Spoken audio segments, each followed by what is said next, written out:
Don't do it, Josh. Don't even think about it. Bring her out. Keep her back.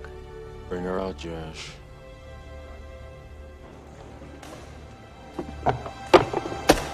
Oh, Jesus. What?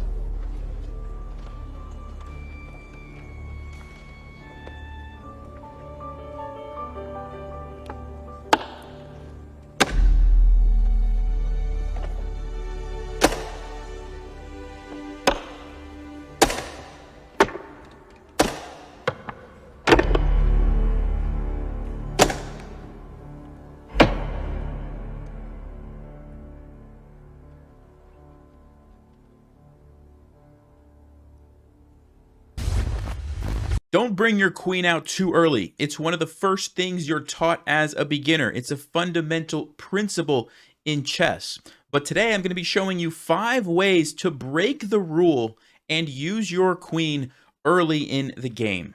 Let's get started. The number one way to use your queen early in the game is to centralize it as quickly as possible. Now you have to do this in a very specific way or you're going to get into trouble. Let's take an example. This opening, d4 right away, is called the center game. It's considered to be a low-tier opening, and you won't see very many grandmasters and top players playing this with white because after black captures, if you retake with the queen, there is a fundamental problem here for white. Do you guys know what it is? Well, hopefully you said this knight can go to c6. This is the main idea, the main reason why you don't want to bring your queen out too early, because you will get chased around by your opponent's pieces. And if you're not careful and you go to the wrong place, you can lose your queen very early on. In this example, white's forced to lose their queen because you can't move it away because you put yourself in check. Of course, if you take the bishop, the knight simply takes you. You're just losing your queen. So how can we improve on this and make it playable? The way that you would do it is by playing a slightly different opening where you bring out the knight first and then you play d4. This is called the Scotch game. And the major difference here is that now if black captures, you capture. When they take your knight, when you take with the queen, what's the major difference?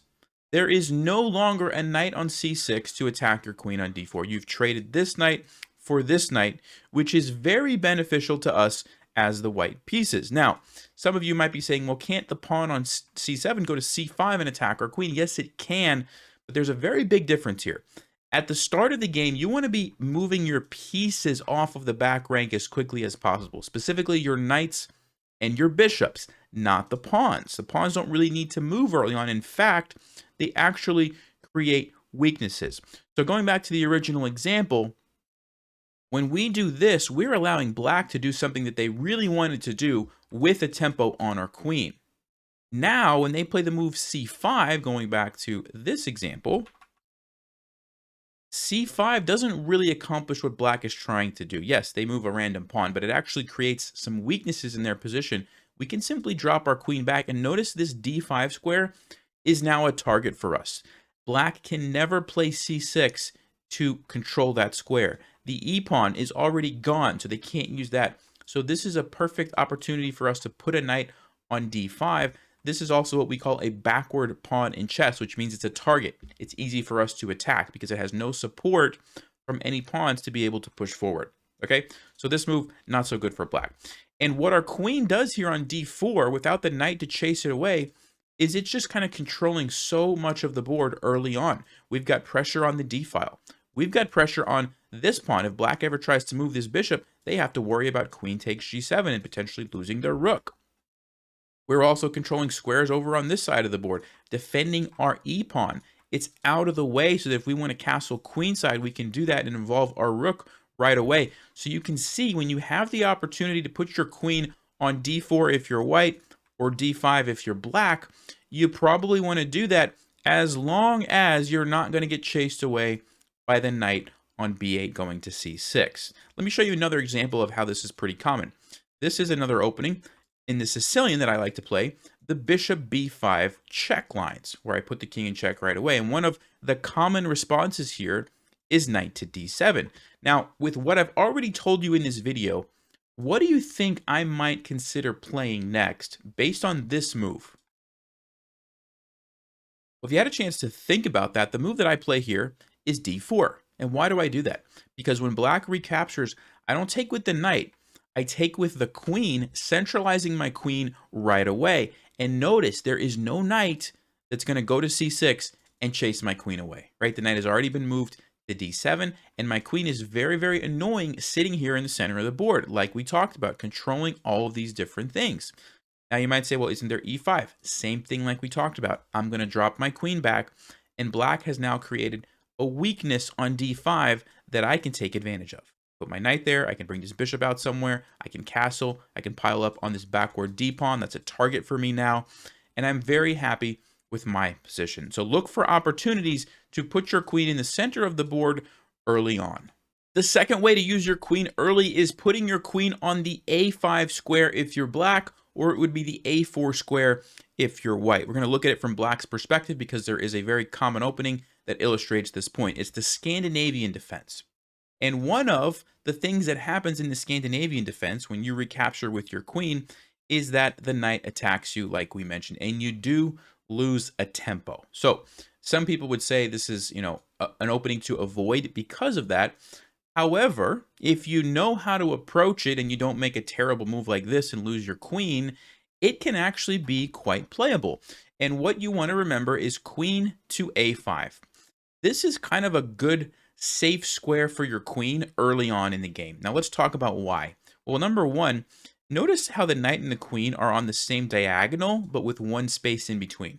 Whenever you have that configuration, what you want to remember is it's going to take this knight 3 moves to be able to attack this square. So as an example, 1, 2, 3, and then notice that it would be attacking the queen on the 3rd move. Or another one, 1, 2, 3 would be attacking, but that's the fastest that it can attack your queen. So essentially what that means is your queen is going to be safe from this knight attacking it once you put it over there, okay? Now, you do have to worry about this bishop, which we'll talk about in just a second, but it's safe from the knight, and it kind of gives you lots of options as the game evolves of maybe swinging it over to another place, okay? The other thing that you want to remember about this is it's very easy to play the move c6, which is one of the best moves to play as black in the Scandinavian, and it gives your queen a very nice retreat diagonal. So you don't have to worry about your queen getting trapped. If anything dangerous happens, you just come back and you're fine. The game goes on, you don't lose your queen, okay? So if you are going to play the Scandinavian or a similar opening, you want to remember queen to a5. Now, let's talk about real quickly this bishop to d2 move. You do have to be careful because it is a discovered attack. And sometimes, after like, let's say bishop c4, there could be some dangerous moves here for white, like this. It unleashes the bishop, it attacks your queen. But even in this example, you're still okay. You can just retreat. And everything is very solid and defended. And white doesn't really have any good follow-ups. I mean, I guess you could say they get your bishop, which is something, but black's position really isn't that bad. Okay, so the second way to use your queen early is queen to a5. All right, the third way to use your queen early in the game is moving the queen to h5 if you're black or h4 if you're white. So I'm going to show you a couple of examples. We'll start with black here, but there is a very common opening. e4, e5, knight to f3, knight to c6. This is called the Italian game, and this is the two knights defense. This is one of my favorite replies to the Italian game.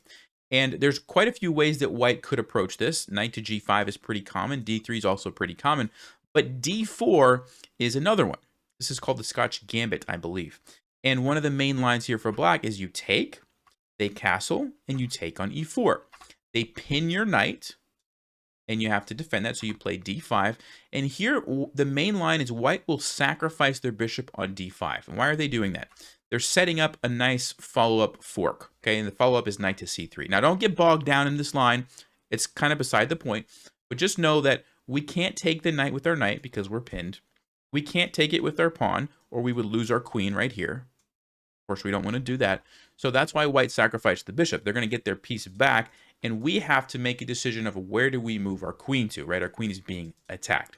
And this is an example of queen to h5. Now, the interesting thing here is there's two moves that you can play as black. Both of them are very good. Queen to a5 is one of them.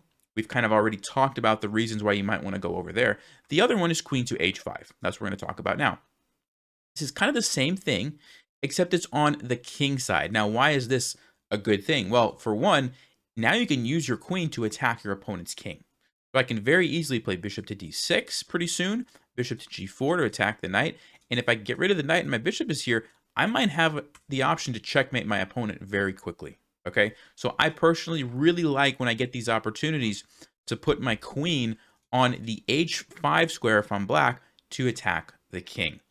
Now, this line is very complicated. We're not going to get bogged down in all the details right now. Usually white will capture, creating the discovered attack. You have to block that off, but you try to put your bishop on d6, and it's a very aggressive position as black. So I really like that. Definitely keep this in mind. Now, I want to show you one other example. We're going to flip the board. If you are playing as white, just against the French defense, there's actually an opening to use this concept. So here we go, d4, d5, and you can play this move queen to d3. Now, it's you can play it right away, or you can play it a little bit later. This is when I usually do it in the winnower variation. I'll play queen to d3 here. But what black can do is take, your knight is pinned, so you have to take with the queen, and then they play knight to f6 and attack you. And where do you think I'm going to move my queen to?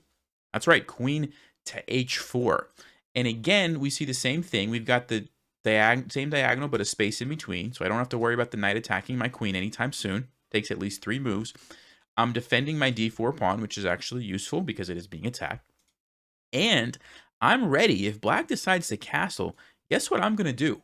I'm going to use my queen to attack the king. I'm going to play bishop to d3. And depending on what black does, I'm going to play bishop to g5. And I'm already setting up a checkmate threat. For example, if black just kind of casually continues to develop, guess what? The game is over. I take, and I have checkmate.